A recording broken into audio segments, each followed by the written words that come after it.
Merci à toutes et à tous pour être là ce soir. Thank you all for being here tonight. I would like to start by thanking, by doing the land acknowledgement, and then we will start tonight's presentation.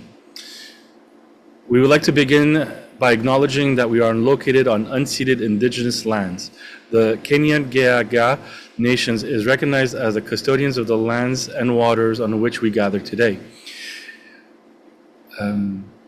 Tiohtià:ke, Montreal is historically known as a gathering place for many First Nations. Today it is home to a diverse population of Indigenous and other peoples. We respect the continued connections with the past, present, and the future in our ongoing relationships with the Indigenous and other peoples within the Montreal community. Nous aimerons commencer par reconnaître que nous sommes situés en territoire autochtone, lequel n'a jamais été cédé. Nous reconnaissons la nation Kanien'kehá:ka comme gardienne des terres et des eaux sur laquelle nous réunissons aujourd'hui. Tiohtià:ke, Montréal, est historiquement connu comme un lieu de rassemblement pour de nombreuses Premières Nations et aujourd'hui une population autochtone diversifiée, ainsi que d'autres peuples y résident. C'est dans le respect des liens avec le passé, le présent et l'avenir que nous reconnaissons les relations continues entre les peuples autochtones et autres personnes de la communauté montréalaise. So, bonjour, hi, kwe. Merci. And thank you for everybody for being here. I would like to thank all the volunteers that make this possible. If you would like to volunteer, please send me an email at info@parlonsdu.quebec or email me at 514-963-7685.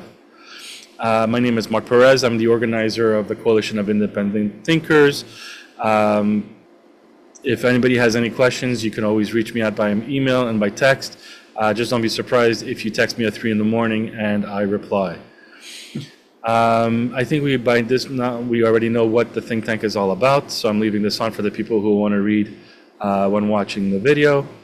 My history: I'm a child of 101, and I am now interested in launching a new party, which is coming soon. So again, this is for the people who are. These are the thinkers who have contributed in the past. I thank them for all their collaboration and all their insights to helping this think tank grow, and for all the videos that have helped us create policies for future endeavors, such as a new provincial political party. We were at the Santa Cabrini Hospital for Bill 96 rally. That's Mario Napolitano, that's me, a couple of people from the Canadian Party of Quebec, and a couple of other people that are always there. And we look forward to the next event, which I will be speaking about. Back in July, I participated in La Promenade de Jeudi, where I got the opportunity to learn more about accessibility for people on wheelchairs and stuff like that. Jérôme was here last week to talk to us about the community and how it's not easy for them to move around Quebec, and they are 1.8 million people representing Quebecers. So that was very interesting and very insightful. So a lot of people ask me, what's the game plan? The phase one was basically taking Bill 96 to court and injunction, which is what we've done. So that was a success, and now we're just waiting for the courts to get back to the organization and figure out what's going to happen from there moving on. Phase two was creating this think tank called Parlons du Québec, Let's Talk About Quebec. And now the third phase is basically create a new political party at the provincial level. Somebody has approached to me about municipal level, but it doesn't seem that they want to implement the work. Now that they know that it's a lot of work to be put into it, they may not be ready to put that much time into it. And the next thing is the school board elections, which are happening in November 3rd. So please make sure that you are registered for your local English school board or Francophone school board. But the most important thing is go and vote to make sure that, actually, I don't even think the Francophones have elections anymore. I think it was destroyed completely. So I think this is completely just for the people that are part of the English Montreal School Board or Anglophone School Board. So please register and go vote. It's very, very important. And phase 4 is winning the election and bringing peace to Quebec. So that's the major game plan. I've officially registered the name of our party. The name of the party is going to be Alliance des Nations Unifiées, Alliance of the Unified Nations. I'm just waiting for Elections Quebec to give me the green light. The director is on vacation and will be coming back soon, and then will come the authentication and authorization of the name. The school board, I'm supporting Team Catherine Korakakis. She's running against Joe Ortona. My opinion on the subject is that Joe Ortona is an incredible, great guy. I think that he could achieve and do a lot more at the provincial level. And with all his wit and fighting Bill 96, 21 and 40, I think that he's needed in much higher places where he can be doing a lot of greater good for the community, in my opinion. Catherine Korakakis, very dedicated parent. I know her, and she will be a great person that will take care of the job, looking after the students' needs. I've already mentioned that the municipal party is on hold for now. Volunteers, my email address, my phone number, how you can help. Visit our Facebook, Instagram, Twitter, LinkedIn, YouTube channel, and leave us a review on Google. And that is the end of my presentation. Tonight, I would like to present our guest speaker, Thomas Zurski. Thomas Szimray, sorry, my apologies for that. He was supposed to speak a couple of weeks ago, and it was completely my mistake. I had written a message to confirm, and I just never pushed the send button. So I'm sure that happened to a lot of you. So thank you very much for being here today.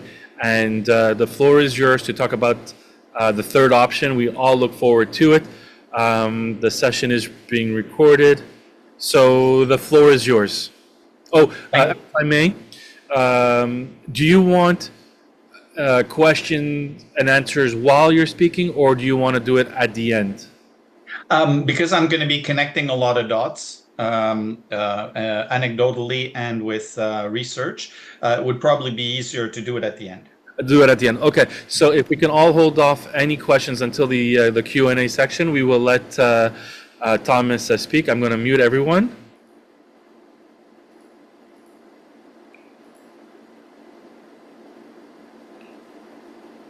Thomas, you should have a command that pops up that says allowed to unmute. Unmute. Okay. There you go. Okay, so now I'm going to mute myself, and the floor is yours. Thank you. So my name is Thomas Szimray. I'm going to give you a little brief introduction about who I am. I'm not very well known. Hopefully after this presentation, I will have at least a few more people who will be interested in what I have to say. That being said, I would like to give you a little perspective, because we live in a highly polarized international political situation that has never really happened since the Middle Ages, I think. And so I would like to reassure everyone that I'm not any kind of propagandist for either or. In fact, the bulk of my presentation is a third option. This third option is actually not only not something absolutely brand new out of a box. In fact, it is old as sin. So let me tell you a bit about myself. I'm like among many thinkers, the consensus has always been that during our formative years, it has a huge impact on who we become later on in life, even though there's always some exceptions where life can take you in a different direction. That being said, my political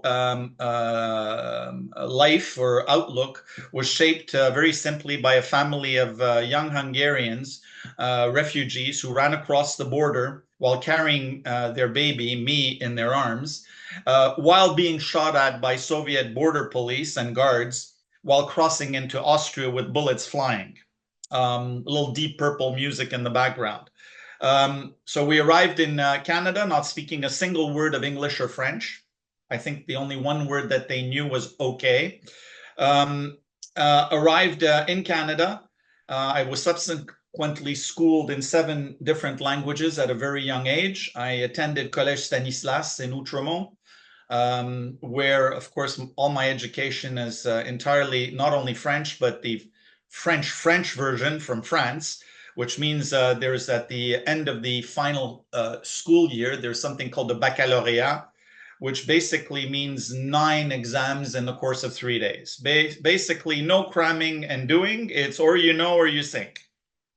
So in that school, we were taught by these French educators from France something called critical thinking. And critical thinking is something that, in my opinion, is somewhat disappearing.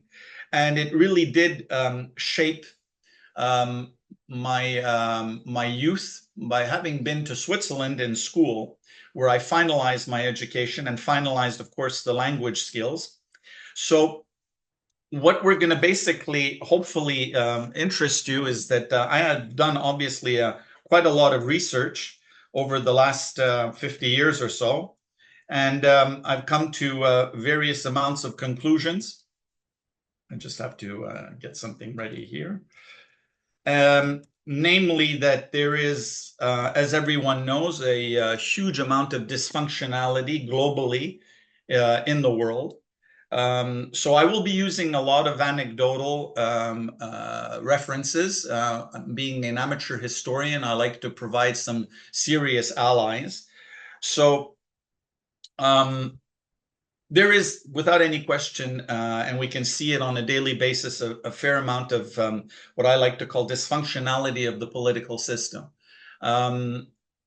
Just like many other areas of modern society, together with a vast variety of technological advancements, there has been, unsurprisingly, a counterbalance with a wide diversity of dysfunctions that have now starting to become quite troublesome. Notwithstanding, history has also become very controversial, because yesterday seems to be something that has very little interest for many people, especially among the younger, who are interested in what happened 5 minutes ago and not necessarily what happened 5 weeks ago, 5 years ago, 5 decades ago, or 500 years ago. So in terms of all this accumulated knowledge that we've had for the past 3,000 years, to find it literally flushed away in a moment, there are reasons for this. So in terms of politics, and me as an amateur historian, I find it appalling that after so much time, literally 40 centuries, we are still mercilessly forced to choose between seemingly 2 polar options, as if all the billions of pixels that are available to us, we still can only find 2 colors, black and white, and either you're with us or you're against us. And this is quite surprising, because certainly historically, we can see that there is a lot of worry in that some of these slogans that we hear today are old as Adam and Eve. For example, to still continue in 2024 to hear that there's an ongoing battle between capitalism and communism, between liberals and conservatives, between left and right. Oh, sorry, now it's called ultra-right. Between blue and red, between democracy and populism.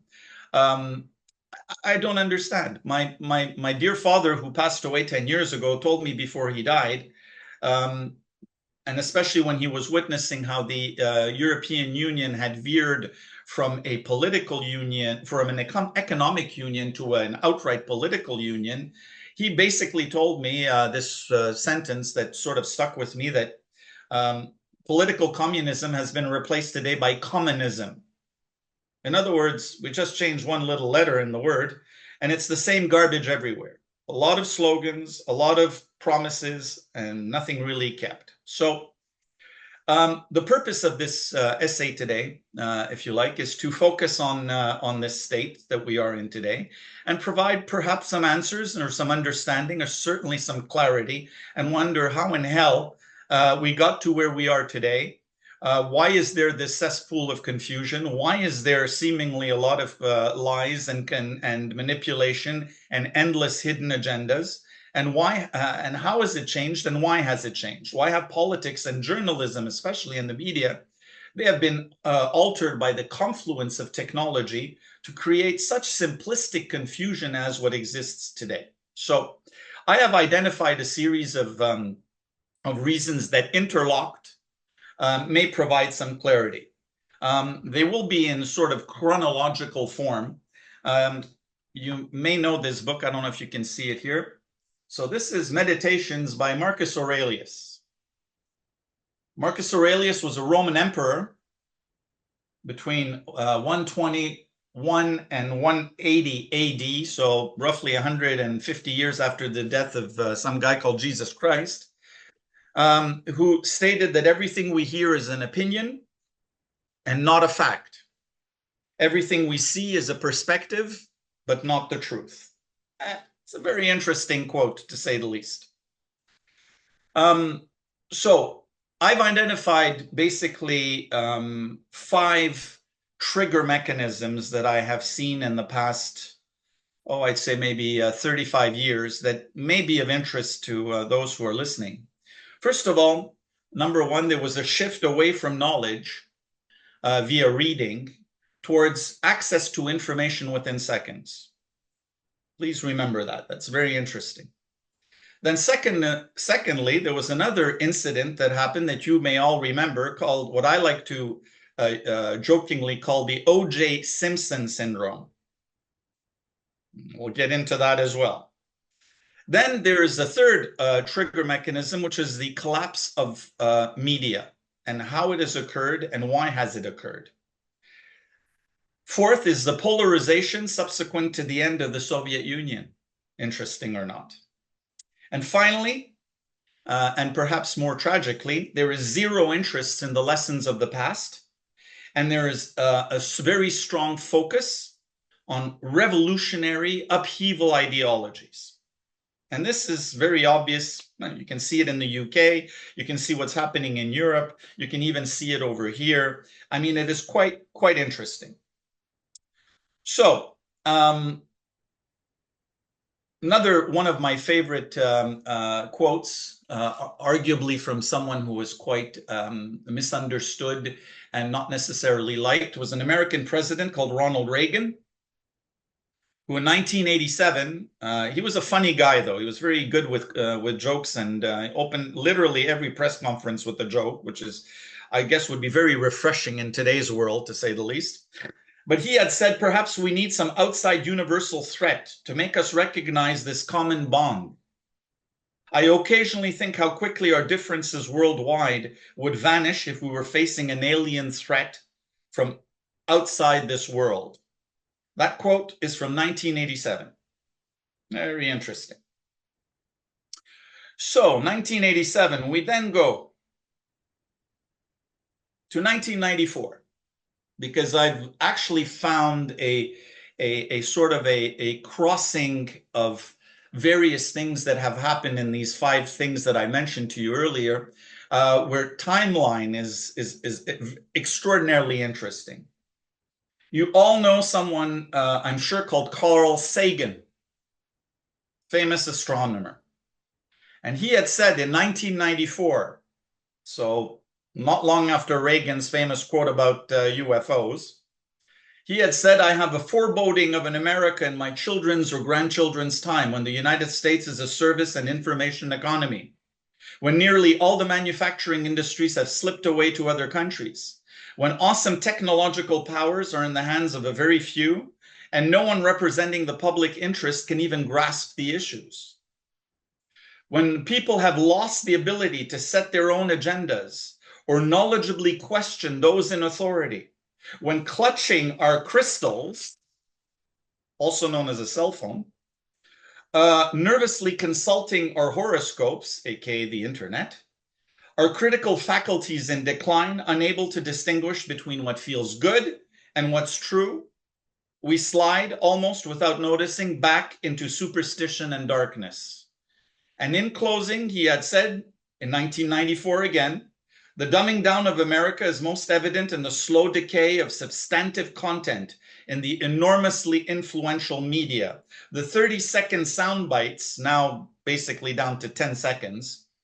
Lowest common denominator, programming, credulous presentations on pseudoscience and superstition, and especially a kind of celebration of ignorance.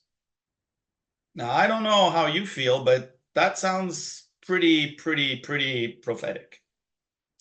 So, in the same year, 1994, I mentioned earlier we had the O.J. Simpson syndrome, what I like to call the O.J. Simpson syndrome, which you all remember. We were all watching our televisions as the white Bronco was speeding on the highway with 4,753 police chasing him.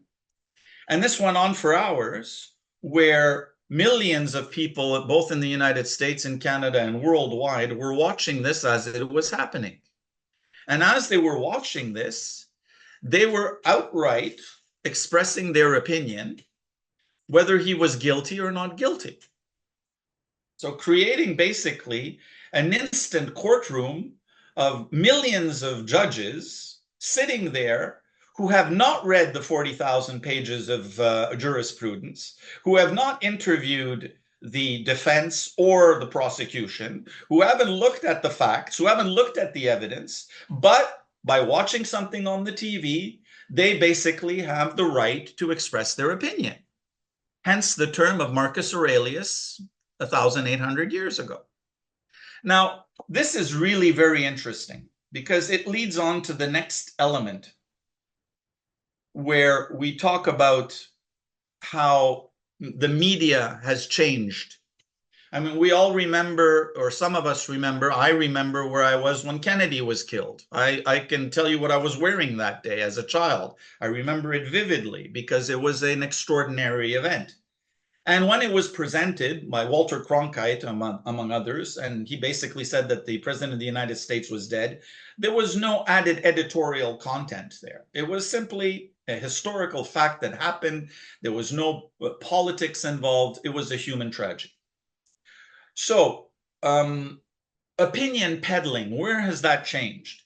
There was a gentleman that you may be familiar with, one of my big heroes, I must say, a gentleman called Ted Koppel. And Ted Koppel was a ABC newsman, very famous, who during the Iran hostage crisis created a program that had never existed before on television called Nightline. And what Nightline was basically addressing a specific issue and talking about it for 1 hour. Some of you are familiar with journalism and you understand how that works. Anyone who goes to journalism school is taught the W5. We even had a program called like that in Canada. W5 means who, what, where, when, and why. Right? Basically, the 5 presets of writing a proper journalistic essay. Who, what, where, when, and why. And when Mr. Koppel was retiring in 1995 from the airwaves, he was asked, so how do you see the future of the media? And he had this rather incredible comment where he said that he was extremely worried because any story that is based on who, what, where, when, and why is now compromised by the internet and the advent of the internet and the World Wide Web, because the first 4 have suddenly become very easy, and there's simply a big problem with the why. The big problem with the why, as connecting the dots with Carl Sagan, is where, who, what, where, and when is relatively factual based and relatively a simple answer. It was done on the 13th of September at 4 o'clock in the afternoon on a street in Dallas by so-and-so. And now we enter a world where 10 seconds, the attention span has gone. And the why, unfortunately, needs more than 10 seconds to explain, which is why there's historians. And sometimes we need 40 years to explain something. Whether it's Watergate or Jesus Christ or any event, or even the fall of the Berlin Wall, books are being written today about it because the why is very, very complicated. And lo and behold, what do we have here? There was a time back in the 50s and 60s and 70s, when a journalist was a middle to low class profession. You didn't necessarily need a university degree. If you went to school, you knew how to read and write, and you may have gone to college. You could easily go and work for a newspaper and go on the beat and do what you needed to do. You were told there was 5 W's. Go out and do your job. So today, if you look at the news, any news outlet that you want, these are now university educated. So they are basically, compared to the past, much more of an elite, which means that they may be, and they certainly are in my view, very agenda oriented, which is why Fox and CNN are two polar opposites. They're basically flouting the same garbage, but it's like two boxers in a ring, you know? I mean, they both have gloves, they're both hitting each other, and they're both pretending to be someone different. So this is why suddenly editorialists and people who have opinions as opposed to facts don't really necessarily need the facts. They're interested in what sells. And what sells generally has always been slogans and basically what is appealing to the mass public. And why, unfortunately, is certainly not. So, next quote. Putin, in his presidency in 2005, he said the collapse of the USSR was the greatest disaster in geopolitics in the 20th century with disastrous consequences. Very interesting comment. So why am I stating that? Is because we have basically come to a point that post-World War II, there was a lot of hope that never again should there be a conflagration and so many millions of people dying. We need to find a way to get along. We need to find ways of, even within the Soviet system, of having, you know, socialism with a kinder face or a more decent way of doing things. But also the same thing happened with the collapse of communism. Something very strange happened, is that a lot of these former left-wing ideologues decided to become capitalists. And there's nothing wrong with that. I mean, the hippies, you know, one of the founders of the hippies became a broker on Wall Street, you know? So, I mean, that this is no big deal. You can't beat them, then you join them. We understand that. So what has happened is that in Europe especially, there was a very interesting swing. Those countries who were deeply affected by nationalism, such as Germany and Italy and Spain and France, they actually opted for a future with a global outlook and trying to get as much influence from that beacon of democracy known as the United States of America. While the countries who were in the Eastern Bloc, it was exactly the opposite that happened. When the wall came down in 1989, these countries, they were not interested in having a foreign doctrine imposed on them, because it was imposed on them for 50 years. They wanted to go completely in the other direction of having nationalistic policies, where our country counts, our language counts, our borders count, and basically go from there. And this is why there is this problem between Western Europe and Eastern Europe. So we're going to get to the very important points here. And the main point of my discussion today is that there has been, literally for 4,000 years, a third option that has always existed. Now, I'm going to shock Mark, maybe, and some of you, but I don't believe, because I was schooled in Switzerland, I actually went to school there, so I saw how it works. This is a country that has a form of direct democracy. And what direct democracy is that basically your representatives, their job is to push a certain form of education, of educating the people in making decisions that are not based on party politics or on governing party politics, but based on referendums. Ooh, big word here. I know that you were all waiting for this. So already here, thank you, if there is a single Quebecer here who doesn't like the word referendum, it's because they didn't like the result. But a referendum is an excellent way of doing things. So there are multiple examples of successful, highly successful previous civilizations that have used the concept of direct democracy as written by the Greeks and the famous Greek civilization. We're talking 1,000 years before Jesus Christ, where all the great thinkers of Greece decided that the best way to be governed is in a republic, res publica, the affairs of the people.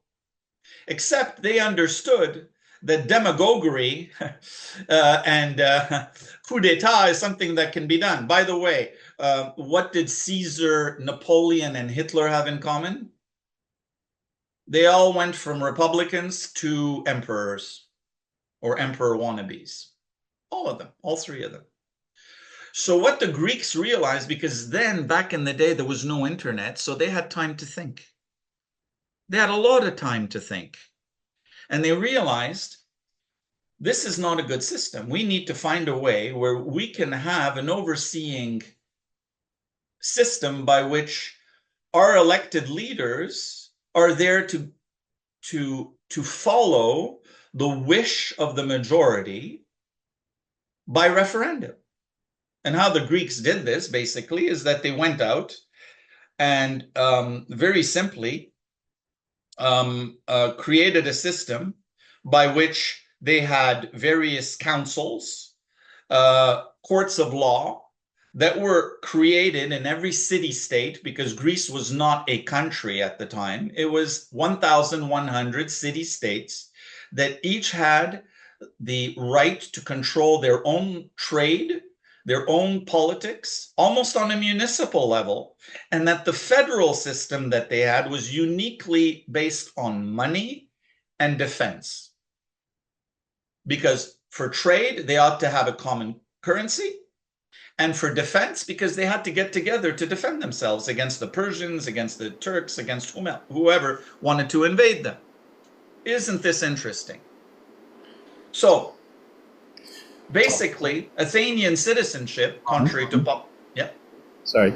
I just want to let you know, because I'm on a free account of Zoom, I have just a few minutes left. So what you do is, if your train of thought could be stopped now, then what I'll do is I'll shut the meeting and I'll reopen it, and everybody could join back, and we have another 40 minutes. If you have like 30 seconds, 45 seconds to finish your thought, then let's have that, and then I'll come back to closing the account.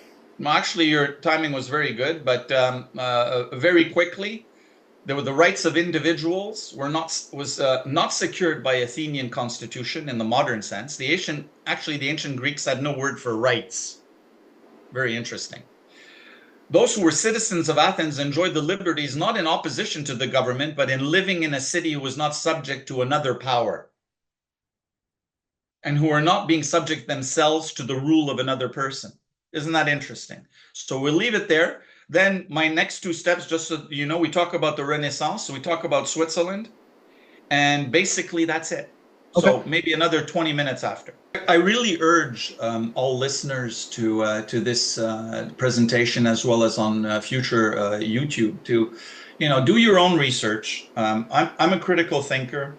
Critical thinker basically means if there is an argument between two sides, I'm going to listen to both sides. In my course of studying history, I have countless times interviewed both sides of the conflict. And more often than not, it gave me a very clear understanding that once you separate the ideology and the propaganda and the brainwashing, it becomes extraordinarily clear what the agenda is and what it isn't. So basically, the one thing that you need to know, what does direct democracy mean? There is no country currently in the world that has direct democracy like in Athens. It's close, but not exactly the same, and I will explain that why. So according to the original theory of direct democracy, citizens should vote directly, not through their representatives, on legislative proposals, which means that they're voting on issues, not on political agendas and not on political platforms. So here, what makes that interesting is that proponents of direct democracy offer varied reasons to support this view. The reason is political activity can be valuable in itself. It socializes and educates citizens. Here is the big word, educates citizens, and popular participation can check powerful elites. Because as we witnessed with the two referendums we had in Quebec, it didn't exactly go to appeals court now, did it? Because the people have spoken. That's the way it is. You don't like the outcome? Try better next time. That's simply the way it works.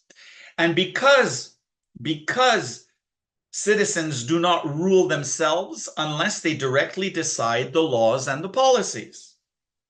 So it's very clear here that it's a question where the representatives, their duty has changed from, instead of being part of a party with party rules and directives, they basically are representing their constituents. Because the biggest problem with representative government is that I don't know who my representative is. He doesn't know me. I know his name, but he doesn't know me, and I don't really know who he is. And also, nothing stops from your representative to, once he is in power, to do the exact opposite of what he told you he was going to do. Now, I'm sorry, we've seen a lot of that, haven't we? So now we jump to another part that is fascinating to prove to you that Athens worked, because basically Athens collapsed due to invasion. So Ottoman Empire came in there and wiped them out. We had something called the Renaissance. Very interesting. The Renaissance, 1500s. And the Renaissance basically stems from a previous adventure that also happened in Switzerland. So I'm going to go directly to that because it's the backstory. So in Switzerland, there was a group of people living in the mountains in three very small little cantons called Uri, Schwyz, and Unterwald, which are the three original cantons or provinces of Switzerland. And they decided to settle their various differences and resist Austrian rule, subsequently made famous by the legend of William Tell. We all know the story about the apple on the child's head, and he shot it through, and basically the apple and the crossbow. And this led to the Pact of Brunnen in 1315 in Zurich. And what that did is that various other cantons started joining this confederation, namely Zurich and Lucerne. So through various ebb and flows, all kinds of other neighboring cantons started adhering to this union, mostly thanks to that other horrible creep called Napoleon, by the way. Note, please, because this is very important in talking about Quebec, because, you know, as one Mexican diplomat once described Canada in 1970, he described Canada as a solution looking for a problem. Think about that for a while. So we have a country called Switzerland where there is officially 3.5 languages, namely French, German, and Italian, and the half language is Romanche, which is a sort of a Latin derivative, which is the original language of a certain canton. Not only is there the linguistic difference, but there's also a religious difference, because the French Swiss are Huguenots, namely Protestants, who escaped Cardinal Richelieu in France, and who basically fled as refugees to Switzerland.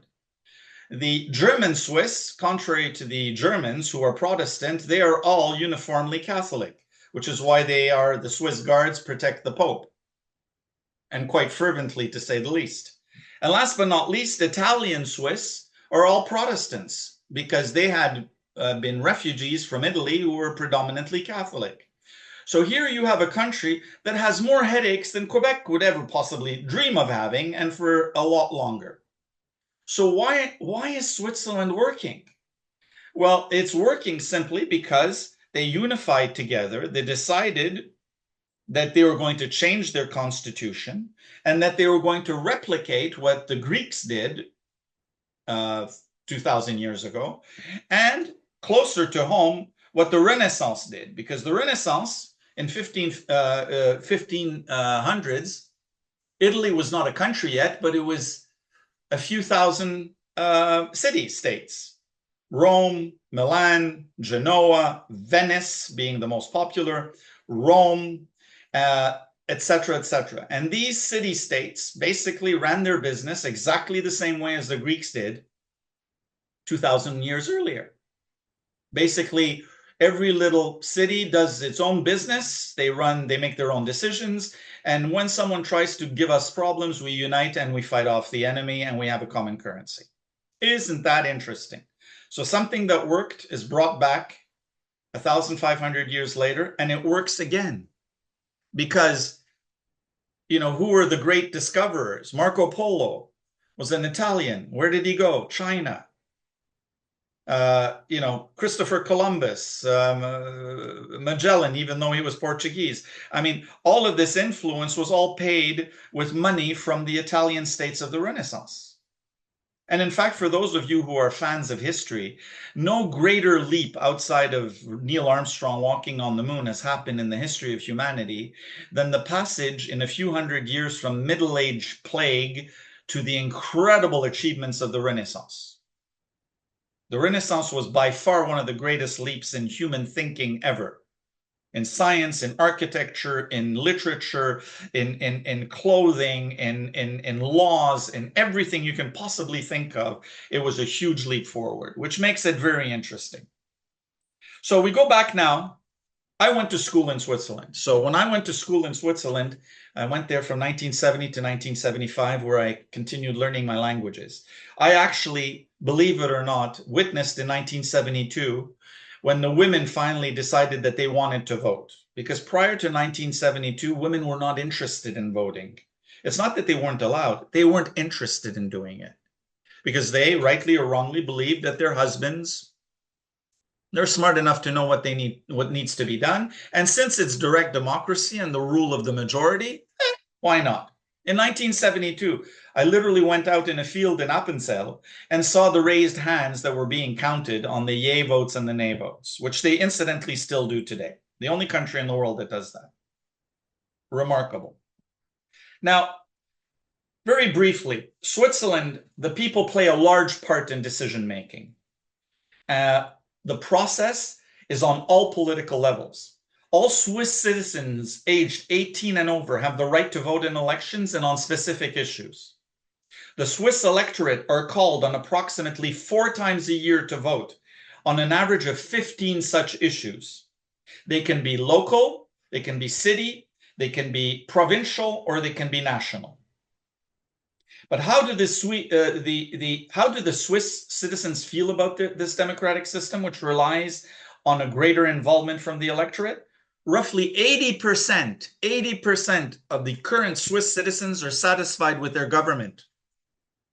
Think about that. Where if we get 40%, we're laughing crazy anywhere in the world. 80%. The problem is that the voter turnout is only 48.4. Why is the voter vote 48.4? Because 80% are satisfied with their government. It's crazy, isn't it? So you have a population of 8.8 million people, which represents basically 24% are foreign nationals spread against over 26 cantons. So how this works is very simple. There are elections and there are political parties. There are representative. That's why it's a semi-democratic, a semi-direct democracy. So the government, which is called the Federal Council, is the executive power only. It's not the legislative power, it's the executive power. So their role is, it's basically composed of 7 federal councillors from several Swiss political parties who are elected to the Federal Assembly every 4 years and share the duties of head of state. Every 2 years, it's a rotating council. And every year, one new person is in charge, which eliminates the whole notion of elitism, doesn't it? You don't have time to become an elitist there, because by the time you start, you're over. It's the next guy coming through. So the Swiss political scene is dominated by four main parties: the Swiss People's Party, the Social Democrats, the Liberals, and the Christian Democratic Party. Their role, what it is that when there's an issue, and how the issue comes about is really quite simple. It's called a petition, something that Mark knows what is all about. So let's say, for example, and I had this interaction with a resident in NDG about the bike path, who I told her, well, why don't we do a referendum? She told me to go back to Switzerland. And that she found it incredible that I doubt very much that in Switzerland they would do a referendum on a neighborhood bike path. Guess what? You're wrong. Because how it works is that if a little village in Switzerland decides that they get a percentage of the population of that village to sign a petition stating that they want or don't want a bike path, the government is obligated to pass on that issue to the federal government and to rubber stamp it and create a referendum. Imagine that. That's their duty. Their duty is to do that. It's crazy. So what does that tell you? That basically means that whether it's a national proposal, for example, they had one recently in Switzerland, do you want to join the Economic European Union or the European Union? And they basically rejected it for the 47th time. Do you want a guaranteed salary for every Swiss citizen? Rejected overwhelmingly, 72%, etc., etc., etc. Everything is decided by the people, for the people, with the people, which is very interesting. So these are basically the instruments that are put in place. These proposals, in some cases, when it is a major initiative, it requires 100,000 valid signatures in favor of a proposal, and this has to go through within 18 months by law. It cannot be held back. It cannot be eliminated. If this is what the people want, they are obligated to rubber stamp this by law. So that already makes it very interesting. So here we go back to, would this be a viable solution? I hope that before I pass away and go to heaven or wherever, a big library in the sky, I urge people, that reading is something that is very important. People don't read anymore. Therefore, the need to educate people on the 5 W's, and namely the why, is very important. If there would be the possibility to explain to the electorate that there is a third option, and that this third option is not something revolutionary written by some whack job in Europe who is not really a socialist and not really a capitalist, but someone else. This existed in Athens. There's historical proof that it worked. This existed in the Renaissance. There's historical proof that it worked. It exists currently partially in Switzerland. No one can tell you that Switzerland is a failed country. They don't have demonstrations there. They don't. There's no such thing as rioting there. They don't. The fact that everyone is in the army between the ages of 18 and 55 may have a role in that, because, they're obligated to be law-abiding citizens. But if they are given the right to tell the government what to do and how to do it, would this not be a good third option? Last comment. You started out by saying on what land we live in. Just so that you know, and I deliberately kept this for the end, the Iroquois nation, the Iroquois, have something very similar to direct democracy in both their written, modern written stuff and their verbal traditions. Was it the Swiss that taught them that? I don't think so. Was it the Italians of the Renaissance? I doubt it either. Was it the Athenians that showed them that way? No. This is a natural process. The natural process is give the people sufficient information, give them the ability to learn what the issues are, the pro and the con, learn it from their representatives, who one will say it's a terrible idea and the other will say it's a great idea, and make up your own mind by a vote, by going there in a referendum and placing your ballot and saying, I'm for this or I'm against this. And this may not only just be the salvation of our province, it may be the salvation of our country, and maybe even the salvation of the planet. Who knows? There we are. That's it. Questions? We would have to vote on that first of all, and I see Mark already has his hand up. I'm going to allow everybody to unmute themselves. So before we go to the Q&A, I would like to thank you very, very much for that wonderful presentation. It's exactly what I wanted to share with everyone, because you really did blow me away that day when we went to have lunch together. And what you have, your knowledge that you have, has to be shared, and people have to know it. And as I was listening to you, there's two things there's a lot of things that came through my mind. And what I'll do is I'll let Mark ask his question, but I'll start off with the first question.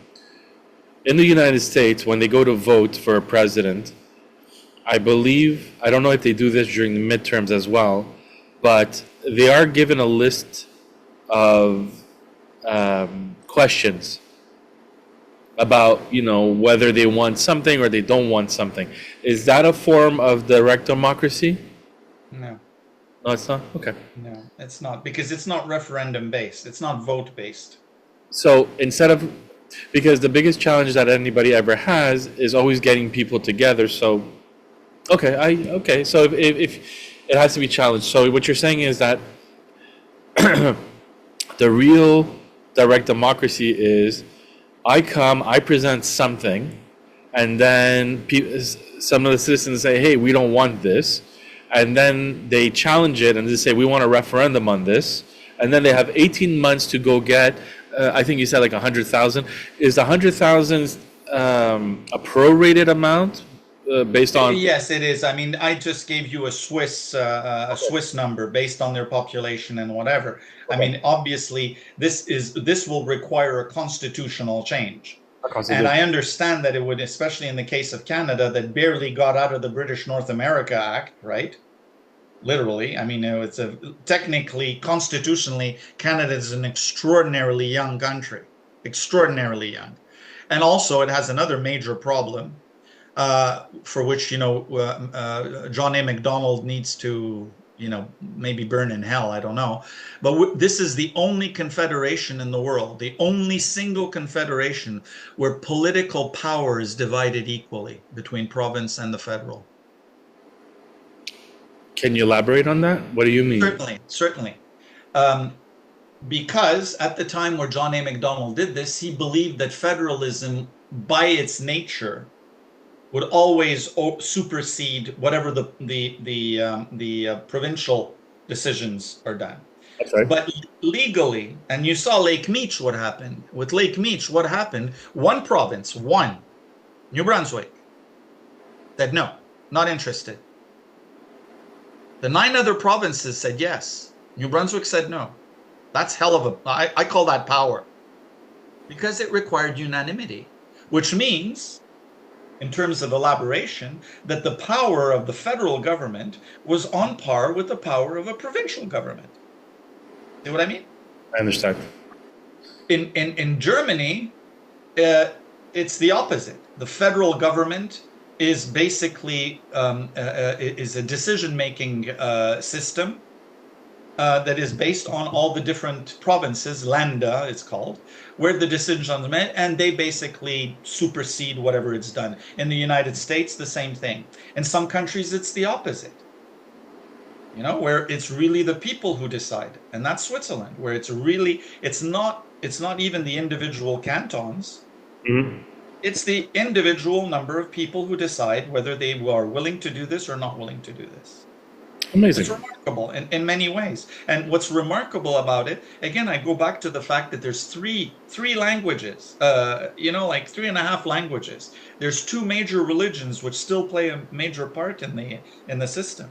So all this antagonism is literally flushed because of this system that is in place through referendums. Very, very interesting. Thank you very much. Mark, go ahead and ask the questions. Well, I want to make a few comments first.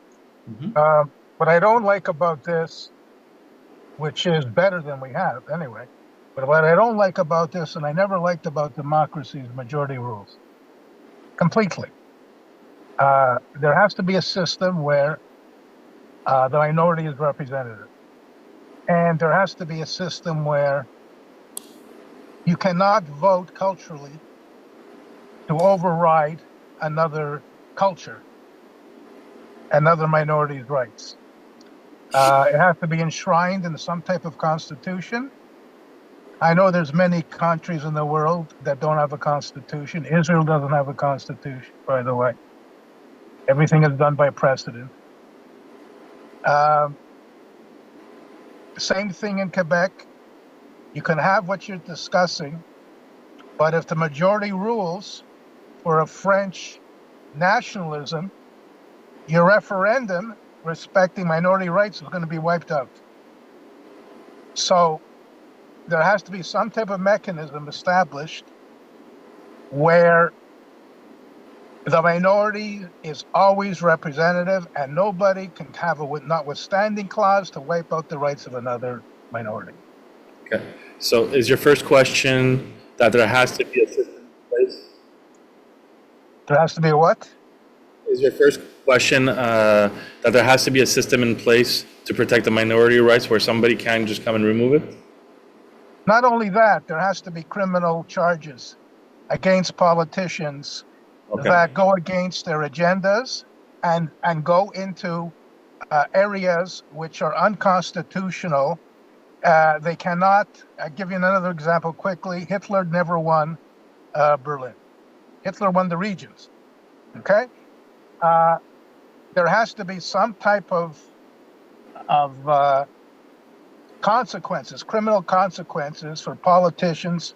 And I think California had that at one point, where you can throw a politician out if they're not living up to their agenda. In California, they have Iceland put someone in prison. Yeah. Put the prime minister in prison. Exactly. So there has to be something like that. These politicians think that when they get into power for 4 years of their mandate, they can do anything they want to do. Okay. And it can't be that way in a democracy. Okay. So let's go with your first question. Is there something that in the Constitution of Swiss or in any other country that protects the right of the minority rights, even though there's a majority that rules? But absolutely, by the exact nature of that country, I just finished explaining to you that this is a country where in the French part they speak French, in the German part they speak German, in the Italian part they speak Italian.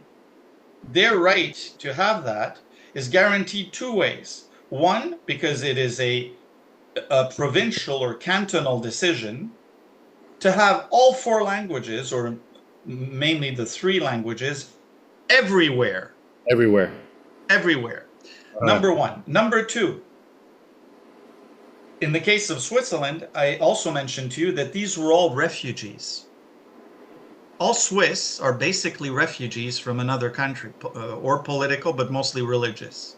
So by nature, these are minorities. These are people who understand what it means to be persecuted for beliefs that are not of the majority.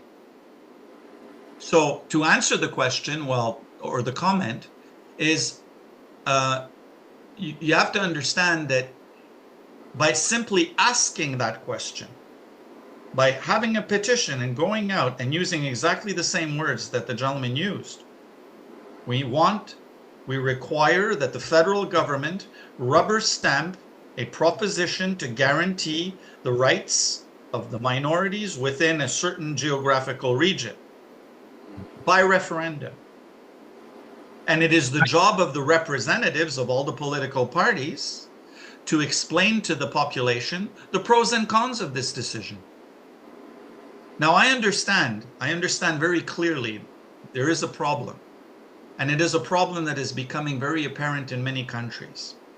You cannot have the right of the majority be superseded by the right of the minority. That cannot happen. Because if that would be the case, with every election, why not give the chance to the party who got the least votes to rule for a few years? Yeah. Why not? I mean, it would be fair, wouldn't it? And then, Mark, you would be prime minister, you see? Well, I'm winning the majority of votes in the next election, so I really don't want that to be implemented on my turn. So, So I understand the question and I understand the comment. I've heard this over many times. But again, you have to go back to the source. If you ask the average Swiss citizen or the Swiss government or do some research on that, the answer is self-explanatory. Yeah, but that is an issue. They're culturally accepting one another. But if you Yes. call Quebec a canton by itself in the whole of Canada, if it acts like a canton, the majority can rule for Bill 96. They can rule for Bill 21. They could say, well, thank you very much, but we want to go in the nationalist direction. if I may, my understanding of that would not be, because based on what Thomas said, is that there's three regions. There's the federal, there's the provincial, and then there's the municipality. If the municipality calls for a referendum and says, hey, we don't want to be a French-only municipality and we want to be able to speak in both official languages, then that would happen. And if I'm not mistaken, the fact is that through direct democracy, the rest of Canada would also be bilingual. Because just like in the Swiss, where they have the three different languages, because the lands are split into three different ways, if you move to the German side, yeah, they're going to be majority speaking in German. But if you move there, you will be able to speak German and one of the two other languages, or one of the three other languages that's there. Is that correct, Thomas? Absolutely. So there you go. It won't happen in Quebec. Well, It won't do this in Quebec. actually, if I can, it's already happening because of the Official Language Act. So now what happened is that Quebec is a majority Francophone province, and the federal government gave the power to each province to decide in which language that they want to govern in. So even though everybody says Canada is a bilingual country, Trudeau and the Liberals within the Official Language Act basically said no, only at, when you get services in Canadian institutions and stuff like that. And this is something interesting that I learned, because the fact that Revenu Québec is something that Revenue Canada is supposed to be doing, and Quebec took over that responsibility from the federal government. The federal government has a clause that says that because you're taking a service that a federal government that normally offers to its population, you have to serve your clients in both languages. So Revenue Quebec has to serve you in both languages. Has to, because it's a service that was provided by the federal government. When now they have this thing here, I don't know if anybody can see it. It's the Canada Post. They're asking if they should offer services in French and English. Canada Post is a federal jurisdiction organization. It has to serve everybody in both official languages, no matter where you are in Canada. So things like that. So I think with the direct... Sorry, none of that is true. I'm sorry. Really? So give me one second, Andrew. I'm just going to finish that, and then you could jump into the conversation. So what I was saying is that with direct democracy, it gives more of a balance to the citizen, that if they don't agree with something, that they could be at the forefront of challenging the government and saying how they would like it to be proceeded.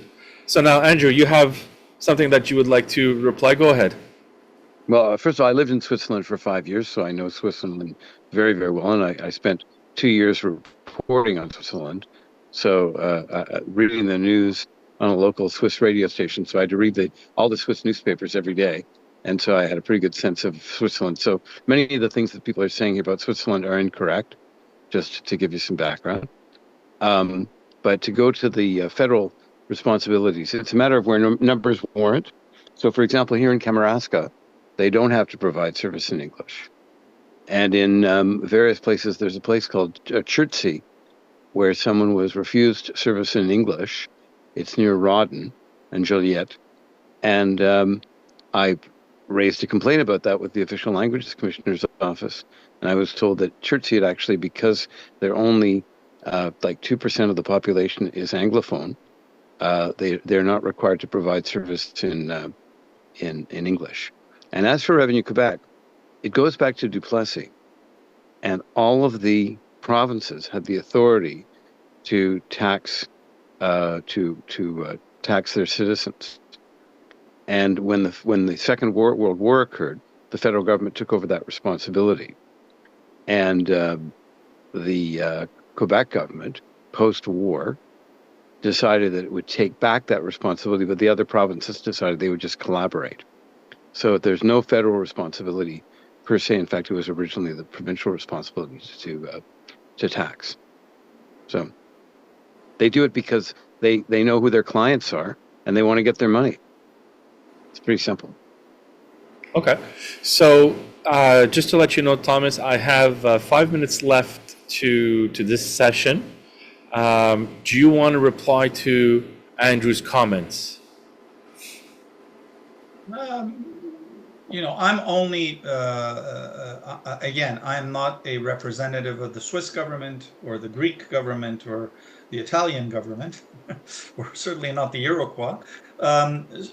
I'm offering historical perspective. Okay. Now, obviously, except that the Swiss, you got to remember the Switzerland has existed for 800 years.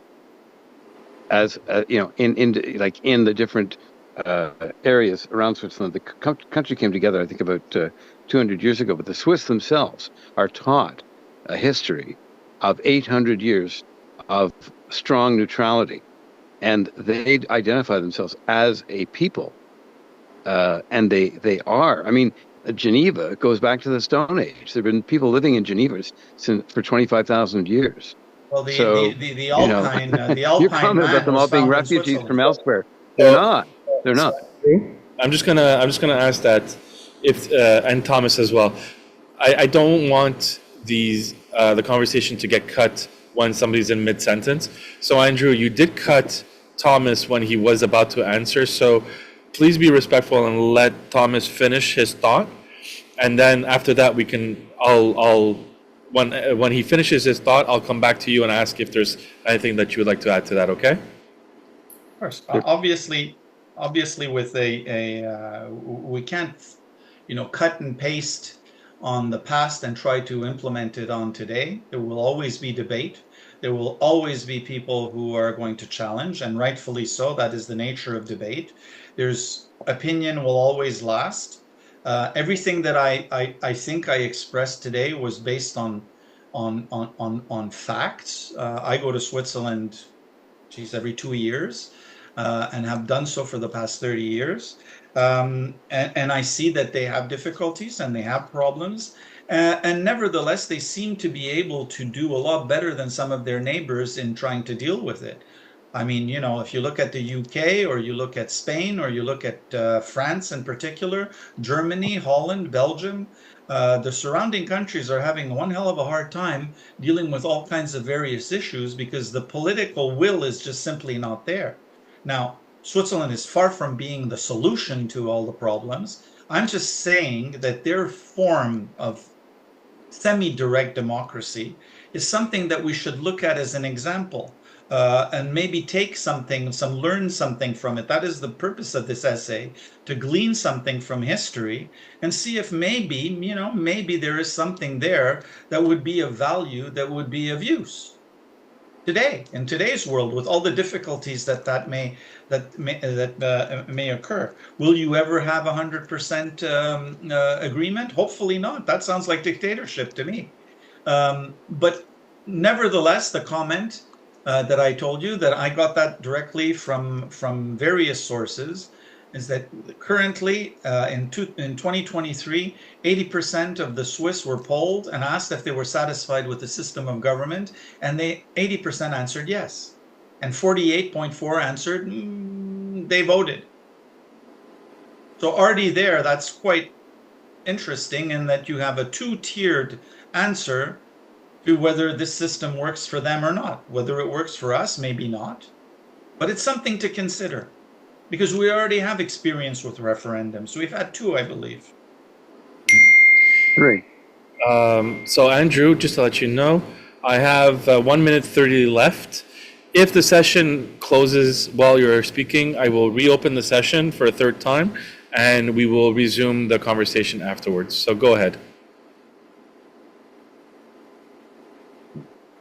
Well, I was in the National Assembly when the referendum legislation was announced, and René Lévesque, who was speaking, said, "This is not a referendum law like there are in California or there are in Switzerland. This is a popular consultation, and it is a consultation only."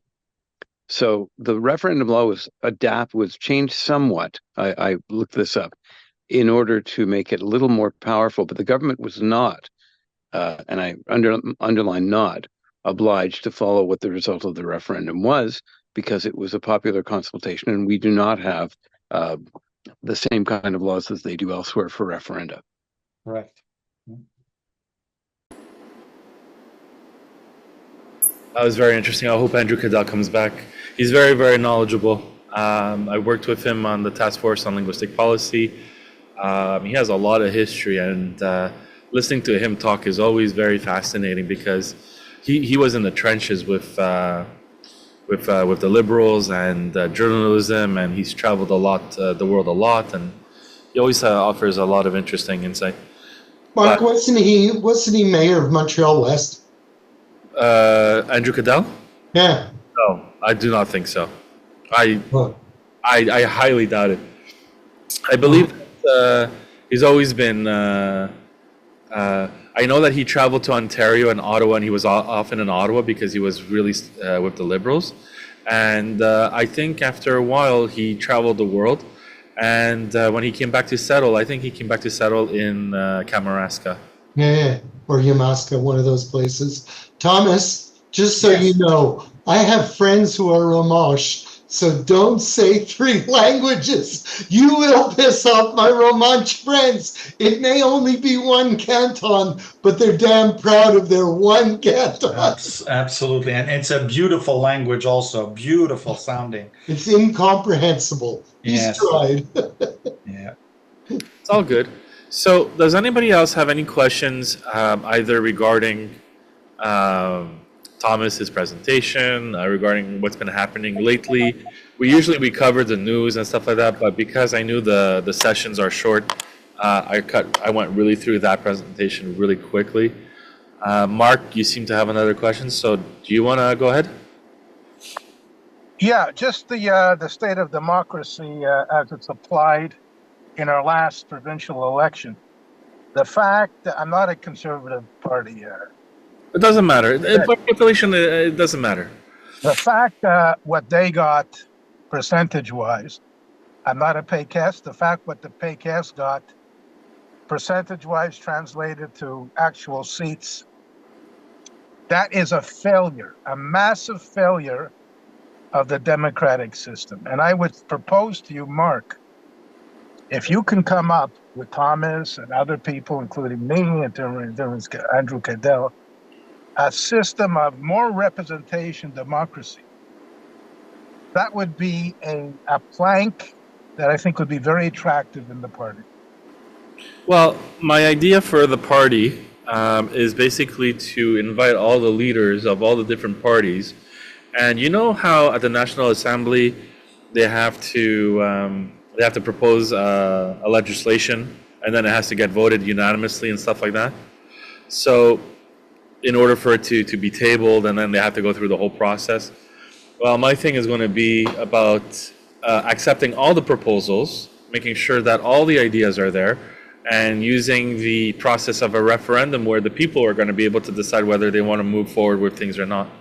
Because proportional representation, I was thinking about it, but I haven't found anything that worked in a sense, because you know, if the Conservative have a certain number percentage of the population, and then you have the PQ who has a certain number of population, what I figured is that the system will break because people will break the system. And it's very easily to go and say, hey, if you go vote for this person or whatever, we'll give you money. And then it becomes a supernatural way of voting and pushing a percentage of a vote more. And what I find is that, you know, the PQ, the QS, the CAC, they all have great ideas. Okay, the PQ especially has a very good idea where it's very socialist. You know, they take the money and everything, but they really want the social program to be strong. The biggest challenge and problem with the PQ is that they keep wanting a referendum to separate from Canada, which is,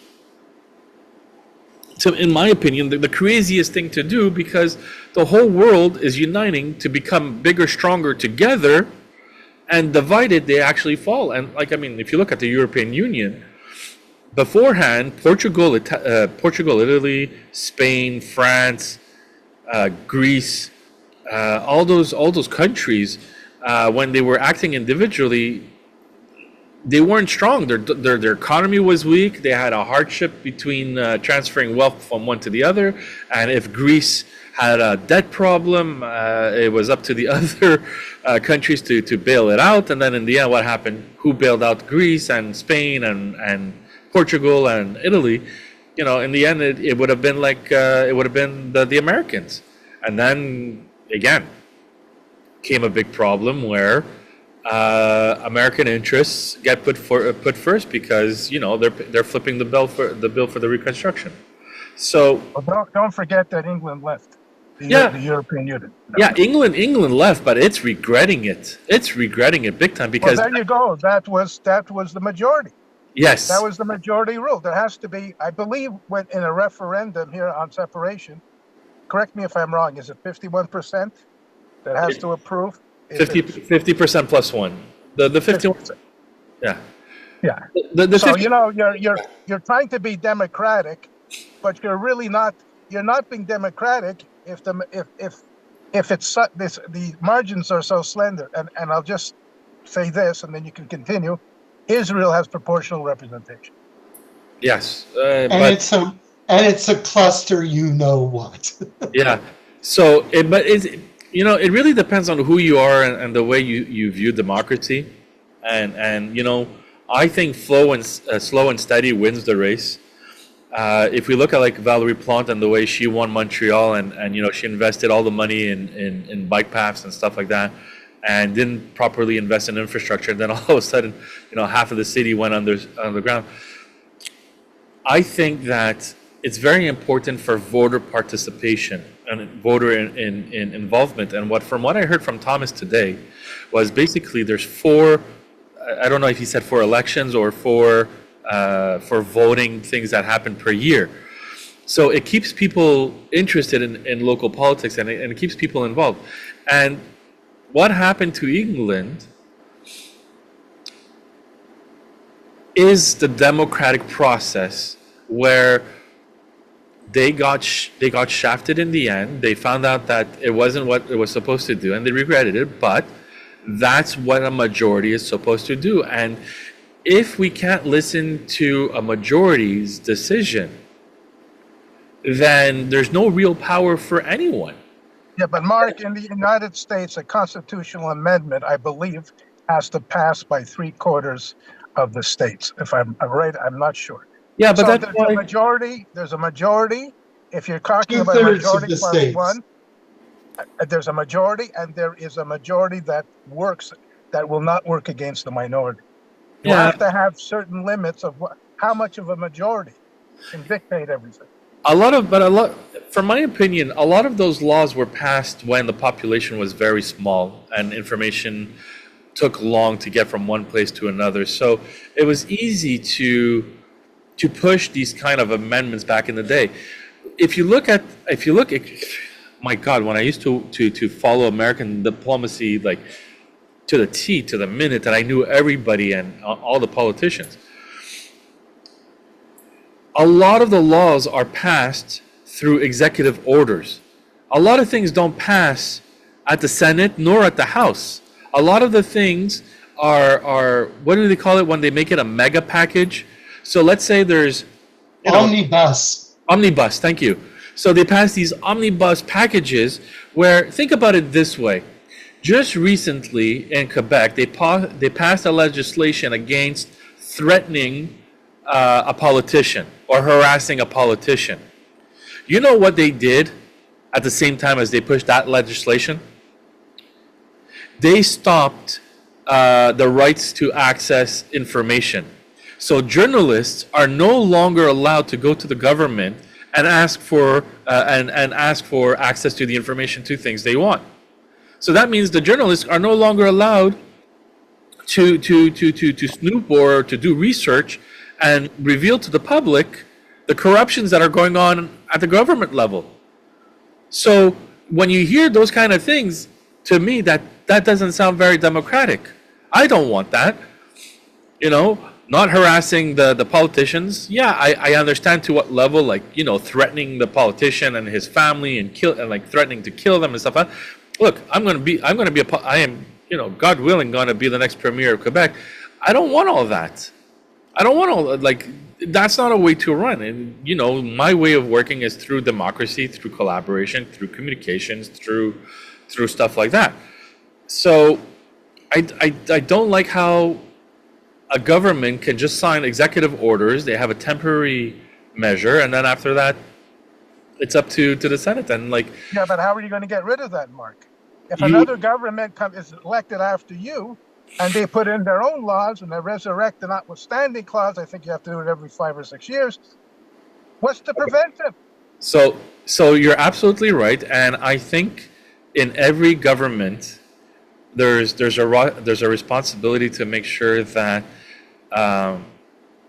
like a car, you know, you buy a brand new car, everything works super well, and then 5 or 10 years down the line, you know, if you didn't do the oil changes, you didn't change the tires, you didn't do this and that, you didn't do the proper maintenance, it breaks apart. So what I believe, and this is something that I would like to implement, is I would like to put every single law has a time limit, maybe a 2-generation law limit. So any law that comes out today in 80 years has to be reviewed. Oh, actually, on the first 40 years, it has to get reviewed and updated to the current dialect, because a lot of things, like, we're not speaking Moliere, and there's laws that are so convoluted that nobody understands what it means. And, you know, if you look at the Second Amendment, where they say the right to bear arms, you know, in today's society, does the right to bear arms really mean the right to bear arms? Does it mean? Yeah, but that's what they did in the United States. They put a ban against assault weapons, and then a few years later, there was a time limit, and then they voted. Now you can have the assault weapons again. Exactly. So that's where we're saying that no democracy, no system is ever perfect. So now the question is, if we do like Australia, when they had a massacre, I'm assuming in the 1970s or 80s, I know it was right around that. 80s. Yeah. 80s, okay. So they put it to a national vote. They said, should we ban guns in Australia? And the majority won, and that's it, that's all. Now there's no more guns, and gun violence in Australia has dramatically gone down as far as I'm concerned. I know that it's a bit on the rise, but that's not the point. So the question is, the Americans should be asking on the ballot, should we review the Second Amendment? Should gun rights be allowed? Should we allow certain weapons? Should we put a limit on this and that? But the problem is that it's so polarized and so divided that they'll never be able to get to a 50%. And if the Americans are who they are, they're willing to go to civil war for certain some of its certain rights. Well, If I can make just one, Go ahead, Thomas. I want to make a small little comment here. Sure. As being also very knowledgeable in military history growing up, I always found it very interesting of not reading everything. How convenient to slice and dice. So if you read the very short Second Amendment, they very conveniently eliminate the first part of the sentence. So I'll read you the second part. Being necessary to the security of a free state, the right of the people to keep and bear arms shall not be infringed. Okay. What is missing? It's the first 4 words. A well-regulated militia. A well-regulated militia. I heard this argument, but So I had this argument with my American friends when we talked about this, because as a Canadian, you know, when I was told in Houston not to honk at intersections because there's drive-by shootings, and I'm going like, you're kidding me. They actually, oh yeah, they bear arms big time in Houston. So I had this argument saying, well, in your Constitution, it says a militia. Well, if you have 200 million people who are armed to the teeth, why in God's name do you need Marines, an Air Force, an Army, a Navy, ICBMs? I mean, who in his right mind would want to invade the United States, where 200 million people are armed with assault rifles? I don't know, nobody. So that law, you see, here's a very good example of what we were talking about before. You see, this needs to be amended. The word militia needs to leave there. The moment that sentence is altered because of the elimination of a part that is redundant, you are able to reformulate it in a way that it's current. Right? yeah. So that we did that with the British North America Act, where we're not allowed to take a beer out of a plastic bag or a brown bag, right? We simply amended that's not valid anymore. So this is not valid either. You know, here's an example of, to answer the earlier question, well, how are we going to guarantee minority rights? Well, we have to make constitutional changes where the letter has to reflect current reality and not one that is simply not effective anymore. You know, why have a militia? What for? I mean, that is already a problem. Yeah, but Thomas, we have. Hold on, Mark. Hold on. Mark, I'm going to go with Brian because he hadn't had an opportunity to speak. I just want to give one comment. I find it's actually interesting because Ukraine doesn't have weapons and like the Second Amendment, the right to bear arms and stuff like that.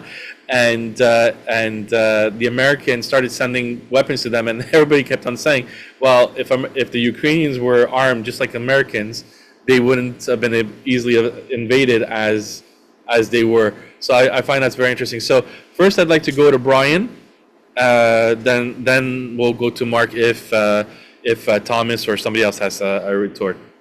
First of all, I only got back from the pool at 8:45, so I'm glad I caught the last few minutes of your discussion, Thomas. I was here 2 weeks ago. You weren't, but sorry, I want to cut you off. I apologize. That was my mistake. I was supposed to send Thomas a text message to confirm that Thursday. I never pushed the send button. That was completely on me. I know. Clear. Anyways, you're forgiven, Thomas and Mark. You recorded it because I'd like to hear that. Yes. Good. So thank you, Thomas. What I was going to say was I've been a member of the Green Party for 12 years, and Elizabeth and I are fairly close, and we're talking about structures of government, and when everybody has a vote, you get a total cluster mess like Israel. And I've spent time in the Parliament building in Bern, Switzerland, and boy, the Swiss really do have their act together. But I know that Elizabeth has all kinds of ideas, and I'd like to, with the group, vous, as opposed to ton, avec votre permission, I would like to email Elizabeth and ask her if she would join us one night. Thomas, you should be in on it, discussing her very, very well thought out ideas for way to modify the Canadian Confederacy, nation, however we want to describe it. Andrew, do you know Elizabeth? We've spoken on occasion. Okay, well, if you know her as well as I do, you know that she's extremely intelligent. And I would send her a link to Thomas's presentation and say, would you please join our teensy weensy group one night and talk with us? If you guys all say yes, I will send her that email. Well, the answer is yes, because it's the Let's Talk About Quebec, and everybody's invited to come and talk, whether they're Palestinian supporters or separatists and stuff like that. We're here to discuss the issues and to make sure that people are heard and to identify the problem and provide solutions. So I don't So feel. that's a yes, Mark? Yeah, it's yeah. Make Great. make the date and try to make it within like 2 or 3 weeks, like that. There's enough time to advertise her appearance, and Oh, it won't be overnight. It could be 3 months from now with her Sure. schedule. we'll see what happens with the think tank between now and then, because there's a lot of other things that I'm taking care of. So we'll see where this goes. But sure, ask her if she's interested. Let her know. Ask her what Thursday she's available, and we'll work from there. Okay. Good. So, Thomas, do you have anything that you would like to reply to that? No. So, Mark, go ahead. So, when you're discussing constitutional reforms, Canada is a confederation. Okay, provinces have certain rights. The federal government has certain rights. Yeah. With Roe versus Wade in the states, the Supreme Court sent it back to the states. Yeah. They said, you decide each state. That's This right. is not a federal matter. Okay? That's right. They didn't disallow it. They just sent it back to the states. When you have a bicameral, when you have a situation in a country that's not operating as a canton, okay? When you have a big country like Canada or the States, you have a division of powers. Each province, each state wants their own power. In Canada, the notwithstanding clause is not only particular to Quebec, a lot of provinces like to use it now, Yes. precisely because they can disallow legislation. Quebec never signed on to the Constitution. So here we go with the division. What do you do in a big thing that's just not a canton, where each province wants to dictate their own policy, overriding rights of minorities because they feel they have the majority vote? The federal government, Trudeau wanted to, a few years ago, they said we're going to do some electoral reform. They didn't do it. The CAC said they were going to do it. They don't do it. So the point is, how do you get them to do it? And if you have a political party that has a better way of doing things, how do you enshrine those rights by that political party so that it lasts forever, even if it gets out of power? You ban the notwithstanding clause, let's say in Canada, forever. You can never use the withstanding without criminal consequences. That is a Supreme Court decision. How do you get over with that? Yeah. So there's a lot of things that So, are not just so simple. if I may answer, Mark, unfortunately, I think what the scope of your question, I think, is outside of what tonight's conversation is about, because we would have to break down, and if you want to do some research and come, because right now what you've done is you have identified a problem. What I would recommend is that we schedule you in a session on a Thursday night where you do the research, you identify the problem, you provide a solution, and then we have the discussion. Because with Thomas tonight presenting the third option, one thing that I've learned by talking to people and looking at what happens in the States and all the different parts, we can't copy paste, and that's what Thomas said. We can't copy paste something that was done somewhere else and say this is how it's going to work here in Canada and Quebec and stuff like that, because bike path in Europe is wonderful when there's no snow, so they can have a 24/7 year bike path in their countries, but to do that here in Quebec, there's the weather that we have to take into consideration. So, yeah, I've been thinking a lot about these bike paths because I've been very involved in the bike path. I'm actually I'm actually a director at Coalition for Democracy in Montreal. And our objective is to find a way to get to speak with the administrations and make the will of the people heard. because there's a lot of recommendations that are very valid that if they were to apply, it would build perfect equity amongst the pedestrians, the cyclists, and the drivers. But there's no will to do it because there's outside interference coming in. So, Absolutely not. yeah. Absolutely. If I just may, very quickly, to Yeah, highlight you're a guest speaker. You can interrupt me now, but So what I found very interesting is that I spent 9 years in Calgary. I left Montreal about 15 years ago. I got fed up. It was having a lot of economic problems. I went to Alberta where there was it was booming big time. And then when things started switching back in the other direction, where it was booming in Quebec and dying in Calgary, I decided to move back. My 9 years in Calgary, what I found absolutely amazing, besides hearing from all homeowners that they were paying for snow blowers, but I'd never seen a snow blower. So when I asked them, why are you paying for the city to clean up the snow and there's actually no snow blowers, it's because the Chinook does it. The warm wind comes in and basically melts the snow. Do you know that? I don't. Sorry. So the city bought snow blowers in a place that no snow comes. Well, it comes, but it's basically just to clean off the highways, Crowfoot and all the other major highways. But residentially, there you don't see anything because literally the next day it's gone.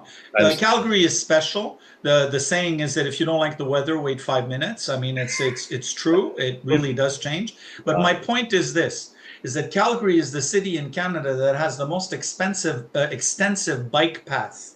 You can literally go from the 4 quadrants because it's northeast, northwest, southeast, southwest. You can literally go through the entire city without lifting your bicycle. Wow. Now, outside of the highways, which is normal, and even then there's overpasses. Now, you look at that, it's an extremely bike-centric city, home of the Canadian Olympic Committee, by the way. And you ask yourself, how come there's no bike path problems there? For the very simple reason is because I lived in the neighborhoods in the suburbs, basically, and outside of the downtown core where there is parking meters, there is no such thing as a no parking sign anywhere. Anywhere. So you go into a neighborhood, there's no such thing as no parking on the road. You can park anywhere. There's no restrictions. There's no nothing, unless it's a fire lane or a hydrant or whatever. But outside of that, you can park anywhere.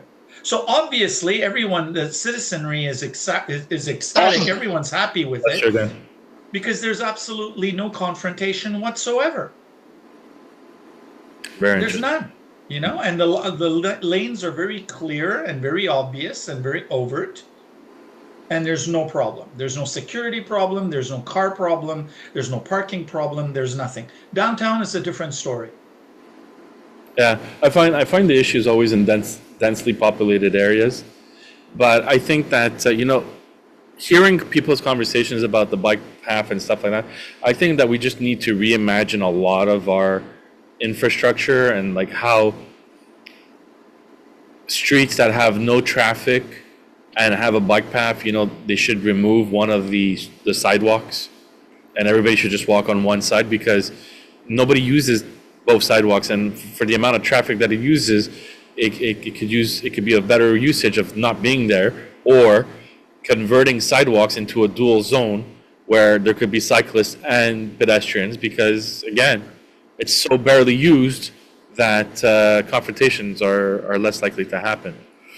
But that's, it's an interesting discussion that we'll be having maybe another day. Maybe I'll present it as a guest speaker. But for today, on the third link, we're coming down to our third reopening of the Zoom session. Is there anything, I see, Brian, you have your finger up, so would you like to? Yeah, I want to say 2 things. If we're going to have something just discussing the bike paths, which I despise, they're most dangerous things in the world, let's invite Rahul to join us, because I read his article this week, and I thought it was very well received. Well, maybe what you should do is I'll send you the 2 links because Rahul spoke about the bike path twice on our program. He spoke Send me the links, please. Yeah. And the other thing I was going to say to Mark who's gone, Yeah. is when Mark is asking these rhetorical questions, they're rhetorical to us, but Elizabeth May has thought exactly about those questions at length and in details. And I'm sorry Mark is gone, but if he asked those questions to Elizabeth, Yeah, I think, look, to me, it sounds very interesting. And I have to say that, the most surprising thing was when the oath to the king was such a complicated thing to remove from the Canadian Constitution. It was, oh, you can't go to the National Assembly until you swear to the king and whatever, and the new session started, and the PQ and the QS are like, no, we're not going in, and the security guards kept them out, saying, well, until you swear the oath to the king. So what did Quebec do? In a fraction of a second, they said no more oath to the king, and now the PQ came in, the QS came back to the National Assembly, and that was that. So I find it's very interesting how sometimes people say things are so complicated and we can't change it, and when you ask them why, and they can't give you a direct answer, and then Quebec comes and says, we're just going to do a thing that says we're going to do a motion that says oath to the king is dead. Yeah, except it was, sorry. Go ahead, Andrew. Except it was unconstitutional. And what will happen if it's ever challenged in court? It would be a slam dunk, and every single law in the National Assembly would have to be passed again. So, any law that the CAQ did, or any law because the PQ also voted on those laws? Any law, period, because it was wow. not, because the Assembly was not properly constituted. Wow. Yeah. Wow. But Manitoba had to do that because they yes, when they lost the French language law case back in the 70s, they had to repass all of the laws they'd passed since 1870. Yeah, I remember. French. I remember hearing that one. Yeah, that was amazing. So, somebody mentioned the notwithstanding clause. I think it was Mark, who's gone. But one of the things that I would do with the notwithstanding clause is I would just basically, anytime the notwithstanding clause is used, it goes directly to the Supreme Court. It doesn't become law until the Supreme Court judges whether the usage of the notwithstanding clause is proper or not. And I have a feeling, if Andrew, you might chime in on this one, had that been done, Bill 96, 40, and 21 would be a much different situation today, right? Thoughts? Well, that was the problem of the preemptive, because in the past, it was after a law had been judged whether it was acceptable or not. For example, Bill 101, the sign languages issue. So this was when Bill 178 was passed with the notwithstanding clause, and but it wasn't renewed, and they passed what they called Bill 86. So the possibility, there was never any thought that there would be the notwithstanding clause would be used preemptively in order to protect a law from being taken to the courts. The presumption was it would go to the courts first, and it would be judged, and then there would be a law passed afterwards if it was necessary. And remember that it was only the sign language, the language of signs, that was actually dealt with in Bill 178. It wasn't all of Bill 101. I find that so. No, Andrew, I think you're right. It was Bill 178 because I was on the committee for Marx. Herb Marx. What? Yeah, Herb. Thank you. Herb Marx. I was on his committee here in Coast-Saint-Luc, and we were livid with Bourassa. Even he was. I'm sure when you're talking. He resigned. Herb resigned at the time. That's what happened. No, it was a few months later. Herb Clifford Lincoln and Richard French all resigned.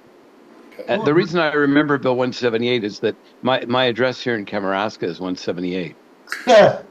And funnily enough, you- my neighbor Bernard de Rome, who used to read the CBC News, the Radio Canada News, Yeah. he's down the road.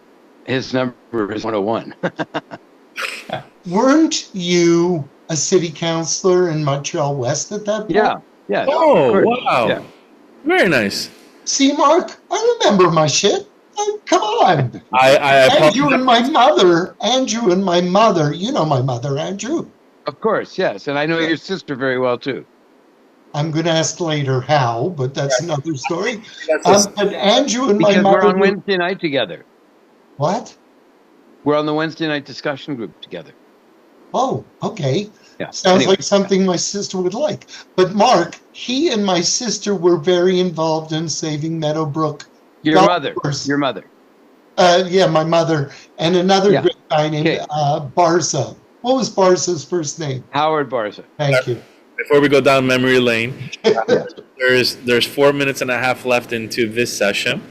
I think that's pretty much it. It's like what, 10 o'clock now. Sounds good. Yeah. Yeah. So, is there any closing questions or arguments that Thomas, would you like to say last few words? No, I'm fascinated by all your comments. It was quite interesting. I hope that my presentation did create a certain amount of thinking. That's what at least I hope it would. Yes. And I really urge all of you, as much as possible, contrary to what is being told by many today, that histories from the past can be sometimes very, very interesting. And we always have a tendency of talking about the failures. God only knows there's tons of failures. We know what they are. But what about the absolutely incredible achievements that were done by everything from even kings and queens? Some of them were actually quite good. So, in the grand scheme of things, there's lessons to be learned from what our ancestors did and how they solved their problems under arguably even more duress than what we have, because we basically, when we think about it, our problems are somewhat minute compared to some of the major struggles they had to go through. So if you can look up the Renaissance, if you can look up Greek civilization, which is still very active today, as you know, I mean, modern medicine, architecture, the sciences is really based on that. So obviously these thinkers had a lot of very good ideas, and how we could adapt them and not copy and paste them, as Mark very correctly said. If we can adapt them to today's realities and see if there's a way that literally each citizen can have a much stronger, more educated voice in the decision of a society, be it a street, a neighborhood, a city, a province, or a country, maybe even the planet, why not? But we need to have that opportunity to be better informed and to push our journalists and our media to start being a bit more honest in their research and do a little more work and realize that the full sentence needs to be known, not just part of the sentence. That's very, very good. Yeah, especially with the Second Amendment and you said right beforehand, this is the one that is the most important thing. So I completely agree with that. Thomas, I want to thank you very, very much for being here tonight.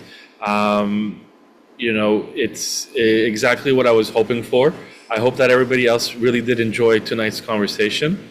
And I'd like to end it at that. And I want to ask Andrew one last question, because since you are a journalist, I have a minute and a half left into our meeting for tonight.